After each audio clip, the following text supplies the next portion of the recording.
Relative pronoun conjunctions के बारे में बताया था। आज हम उसका एग्जांपल देखते हैं। For relative pronoun conjunction, relative pronoun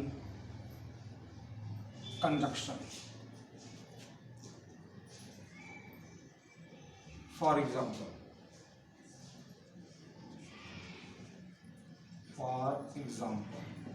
बहुत आसान है, जरा ध्यान से देखते हैं। हमने यहाँ बताया था रिलेटिव प्रोनाउन कंजक्शन। पहला बताया गया था आपको हु, यानी हम इसका प्रयोग तब करते हैं जब यह सेंटेंस में सजीव कर्ता कॉमन हो। दूसरा हमने कहा था विच, इसका प्रयोग हम तब करते हैं जब निर्जीव कर्ता कॉमन हो, तो हम किसका प्रयोग करते हैं, विच का। अगला कंजक्शन था वेयर, वेयर का प्रयोग हम कब करते हैं जब स्थान या स्थान से शब्द कॉमन हो, तो हम वेयर का प्रयोग करते हैं। अगला कंजक्शन था हुज, हम इसका प्रयोग तब करते हैं जब यह सेंटेंसेज में संबंध सूचक शब्द कॉमन।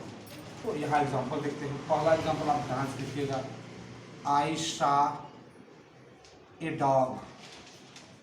दूसरा एग्जाम्पल इसका, the dog was lying under a tree. ये कंपाउंड और कॉम्प्लेक्स दोनों में पूछ सकता है, तो ध्यान दें। इसमें ध्यान समझिएगा। अब आप पढ़ गए हैं 4 4 8 4 12, 12वां कंजक्शन को ऑर्डर कंजक्शन पढ़ रहे हैं, तो ध्यान से देखेंगे तो बड़ा आसान है ये। हमने क्या देखा, इसमें कोई कॉमन नहीं है, इसका मतलब ये क्यूमुलेटिव कंजक्शन होगा ही नहीं। इसमें ये ना वाक्य प्रश्नवाचक है, ना V1 से शुरू है, ना इसमें कैन या मे है, ना ही दोनों वाक्य निगेटिव हैं। इसका मतलब ये अल्टरनेटिव कंजक्शन भी नहीं होगा। फिर से मेरी बात ध्यान सुनिए, इसमें कोई शब्द कॉमन नहीं है, इसका मतलब ये अल्टरनेटिव कंजक्शन कॉम्बिनेटिव कंजक्शन नहीं है। ये इसमें कोई वाक्य प्रश्नवाचक नहीं है, तो ये अल्टरनेटिव भी नहीं है। अल्टरनेटिव के बाद 4 प्रस्तुतियाँ हैं, इसमें V1 भी पहले नहीं है, कैन या मे भी नहीं है, और नॉट भी नहीं है। इसका मतलब अब ये क्यूमुलेटिव अल्टरनेटिव तो नहीं है। आखिर अब है क्या, इसका आसान समझ बता दिया। आई और द डॉग, ये कॉमन पीछे, ये कॉमन सब्जेक्ट है, और डॉग क्या है, सजीव है, तो मिल गया आंसर। अब ये सजीव है तो सी बराबर क्या हो जाएगा इसका answer, I saw a dog. जो सजीव कर्ता कॉमन है, इसके स्थान पर क्या लगा दो, who was lying under a tree, under a tree. ये लीजिए आपका आसानी से आ गया। इसको आप ऐसे कवर कर दें, ध्यान से सुनिएगा, बहुत आसान है। इस वाले भाग को हम क्या बोलेंगे, पीसी, प्रिंसिपल क्लॉज, और अगर इस वाले भाग को हमने कह दिया एससी यानी सबऑर्डिनेट क्लॉज, तो ये क्या बन जाएगा, यही वाक्य कहलाएगा कॉम्प्लेक्स। और अगर हमने नहीं लिखा है तो ये कहलाएगा कंपाउंड सेंटेंस। हाँ ध्यान रखिएगा, पीसी का मतलब प्रियंका चोपड़ा मत निकालिएगा, और एससी का मतलब सुष्मिता सेन नहीं होगा। ध्यान रखिएगा, पीसी का मतलब प्रिंसिपल क्लॉज यानी प्रियंका चोपड़ा मत कहिएगा, एससी का मतलब सबऑर्डिनेट क्लॉज यानी इसको आप सुष्मिता सेन भी मत समझिएगा। तो बड़ी आसानी से, यानी एक ही वाक्य मैंने दिखाया, वो कंपाउंड भी बना और कॉम्प्लेक्स भी बना।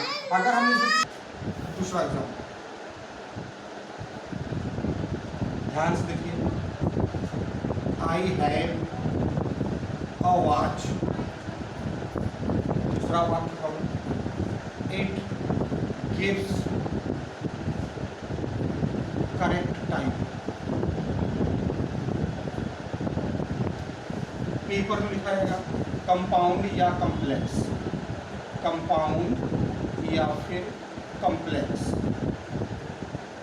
ठीक, कुछ भी नहीं करना है, सारे मेथड वही है। कॉमन नहीं है यानी इसका मतलब ये अल्टरनेटिव नहीं है। इसमें भी जो है कोई प्रश्नवाचक नहीं है, V1 नहीं है, कैन या मे नहीं है, दोनों वाक्य में कोई निगेटिव नहीं है। इसका मतलब ये क्यूमुलेटिव अल्टरनेटिव वो अब ये नहीं है। तो क्या है, देखते हैं, आई और इट कॉमन सब्जेक्ट नहीं है, अलग अलग है। हमने क्या देखा, ए वाच और इट, ये क्या है, सीओ। वाच क्या है, निर्जीव है, वाच क्या है, निर्जीव है, तो सी बराबर क्या हो जाएगा मेरे भाई, I have a watch. It के स्थान क्या देंगे, विच गिव्स करेक्ट टाइम। ये लीजिए आपका आंसर हो गया। तो भैया इसको ऐसे कवर कर दो। ये लीजिए आंसर हो गया। इसको हमने जो ही इस भाग को दिखाया प्रिंसिपल पीसी और इसको लिखा एससी, ये तुरंत ही कहलाएगा ये कॉम्प्लेक्स सेंटेंस। जरा इसी का एक का एग्जाम्पल और भी देखेंगे। तीसरा example,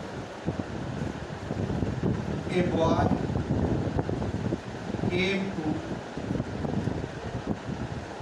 my coaching center, my coaching center।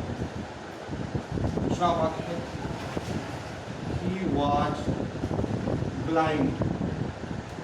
Paper के वही कंपाउंड कॉम्प्लेक्स, चाहे कंपाउंड भी हो सकता है और कॉम्प्लेक्स भी हो सकता है। हमने क्या देखा, ए बॉय और ही क्या है बाबू, CS है, कॉमन सब्जेक्ट है, सजीव करता है। तो ध्यान रखिएगा, अगर ऑब्जेक्ट कॉमन हो, ध्यान रखिए पहले एग्जांपल में और तीसरे वाले में, अगर सब्जेक्ट कॉमन है और ऑब्जेक्ट कॉमन है, दो सजीव कॉमन हो सकता है। अगर ऑब्जेक्ट कॉमन है, कुछ भी नहीं करना है आपको। अगर सजीव सब्जेक्ट ऑब्जेक्ट कॉमन है तो कुछ नहीं करना, दूसरे के वाक्य कॉमन सजीवकर्ता के स्थान पर हुक लगा के वाक्य जोड़ दो, आपका बन गया सिंपल सा कंपाउंड और कॉम्प्लेक्स। अगर यहाँ पे सब्जेक्ट कॉमन, ध्यान सुनिएगा, अगर सब्जेक्ट कॉमन है तो क्या करते हैं, सी बराबर पहले वाक्य का पहला शब्द यानी सब्जेक्ट ए बॉय आप लिख दो, इसके बाद जो अन्य शब्द है उसको एक भी शब्द मत लिखो, तत्काल दूसरे के वाक्य में चले जाओ और दूसरे के वाक्य में जो सजीव कर्ता कॉमन है उसके स्थान पर हु को लगा के पूरा वाक्य करिए, हु वाज ब्लाइंड। अब यहाँ कामा लगाओ और जो पहले का शेष भाग बचा यहाँ जोड़ दो, came to my coaching centre. ये देखिए इसका आंसर हो गया।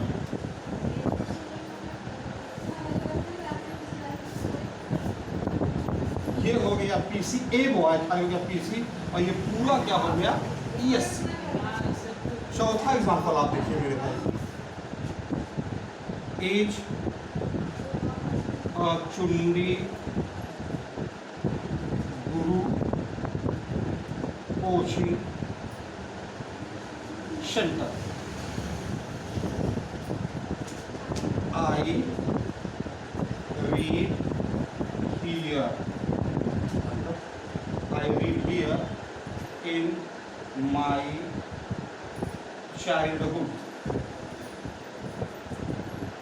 बहुत सिंपल हो जाएगा ये, कंपाउंड या कॉम्प्लेक्स दोनों नाम पे आपको पढ़ना होगा।